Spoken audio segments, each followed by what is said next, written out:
আসসালামু আলাইকুম। আশা করছি আল্লাহর রহমতে সবাই ভালো আছেন, সুস্থ আছেন। আমরাও আলহামদুলিল্লাহ ভালো আছি। বরাবরের মতোই আবারও নতুন একটি ভিডিও নিয়ে আপনাদের সামনে হাজির হয়েছি। আশা করছি ভিডিওটি আপনাদের ভালো লাগবে। আজকের ভিডিওটি হলো ঈদের আগের দিনের ভিডিও। সেই সাথে চাঁদ রাতে আমরা কি করলাম সেগুলোই আজকে আমি আপনাদের সাথে শেয়ার করব। তো এই তো সকালবেলা মানহার বাবাকে নাস্তা দেওয়ার জন্য আম কেটে নিয়েছি। সেই সাথে ফ্রিজ থেকে মিষ্টিও বের করে নিচ্ছি। আর ২-৩ বেলা করে আম কেটে খেলেও দেখা যায় যে সব আম পচে যায়। প্রায় অনেকগুলো আমই পচে গিয়েছে। এবারে বাগানের আমগুলো একটুও ভালোভাবে খাওয়া যায়নি। জানি না কেন এরকম হলো এবার।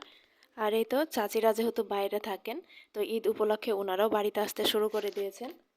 সেই সাথে আমার মেয়েও একসাথে অনেকগুলো খালামামা পেয়ে মানে ও খুব খুশি হয়েছে আর খুব আনন্দের সাথে খেলা করছিল। আর এদিক দিয়ে সকালবেলা নাস্তা শেষে আমার চাচি বসে গিয়েছে রান্না করতে। চাচিরা আসলে আম্মাকে তেমন একটা কষ্ট করতে হয় না, যেহেতু আমার আম্মা অসুস্থ, তো চাচিরাও সবাই মিলে একসাথে কাজ করে দেয়। তো আজকে পাঁচমিশালি শাক রান্না করেছিল আর সজিনা ভাজি, আর সেই সাথে মাছ রান্না করছিল। তো চাচি এখানে সজিনা ভাজিটা করে দিচ্ছিল। আর আমরা অনেক দিন পর চাচিকে যেহেতু কাছে পেয়েছি, সেই সাথে অনেক গল্প করছিলাম চাচির সাথে, সোশ্যাল মিডিয়ার বিভিন্ন বিষয় নিয়ে গল্প করছিলাম। আর এই যে গল্প করতে করতে এখন সজিনা ভাজিটা রান্না করা হয়ে গিয়েছে। এরপর আম্মা বসেছিল চুলার পাড়ে রান্না করতে। তো আম্মা এবার মাছটা রান্না করে নিবে। আর আম্মা চাচিরা ওইদিকে রান্না করছিল। আর এই দিক দিয়ে আমরা মেহেদি দেওয়া স্টার্ট করে দিয়েছিলাম। মানুষ ঈদের রাতে অর্থাৎ চাঁদ রাতে হাতে মেহেদি দেয়, কিন্তু আমাদের যেহেতু দুই বোনের ছোট ছোট বাচ্চা আছে, তো ওদেরকে মেহেদি দিয়ে দিতে পারবো কি না সেই চিন্তা করে দুপুর থেকে মেহেদি দেওয়া স্টার্ট করে দিয়েছিলাম। তো আমাদের দুই বোনকে তেমন একটা কষ্ট করতে হয়নি। আমার ছোট বোনই আমার আর বোনদের হাতে মেহেদি দিয়ে দিয়েছে। ও খুব সুন্দর করে মেহেদি দিতে পারে। তো ও মাইশা মালের হাতে মেহেদি দিয়ে দিয়েছে, সেই সাথে আমার হাতেও দিয়ে দিয়েছে। এদিক দিয়ে আমরা মেহেদি দিচ্ছিলাম আর ওই দিক দিয়ে ছোট ছোট বাচ্চারাও অনেক আনন্দ করছিল, অনেক খুশিও ছিল। ওরা একসাথে অনেকগুলো মেহেদি দেখে ওরাও মেহেদি হাতে নিয়ে ঘুরে বেড়াচ্ছিল। তো ওদের দেখে মনে হচ্ছিল ওরাই যেন খুদে মেহেদি আর্টিস্ট। তো এই যে এদিক দিয়ে প্রথমে মালিয়ার হাতে আমার ছোট বোন মেহেদি দিয়ে দিয়েছে, এরপর মায়েশার দুই হাতে দেওয়া কমপ্লিট হয়ে গিয়েছে।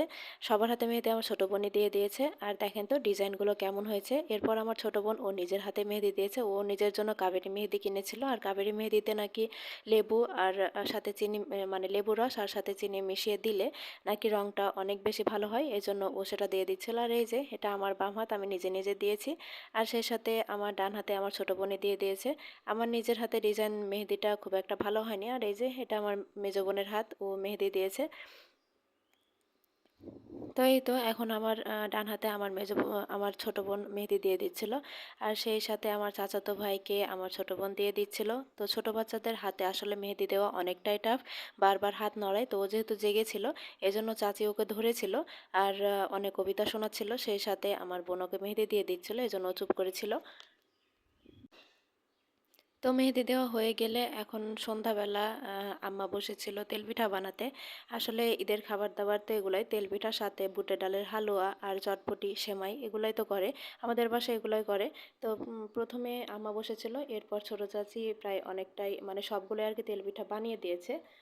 আম্মাকে আর কষ্ট করে বসে চুলার পাড়ে বসে থেকে তেলপিঠা বানাতে হয়নি। আর চাচি তেলপিঠা বানাচ্ছিল আর আমরা একে একে সবাই মিলে খাচ্ছিলাম। তো আজকের ভিডিওটি আর বেশি বড় করছি না। আজকের ভিডিওটি এ পর্যন্তই। সবাই ভালো থাকবেন, সুস্থ থাকবেন। আল্লাহ হাফেজ। আসসালামু আলাইকুম।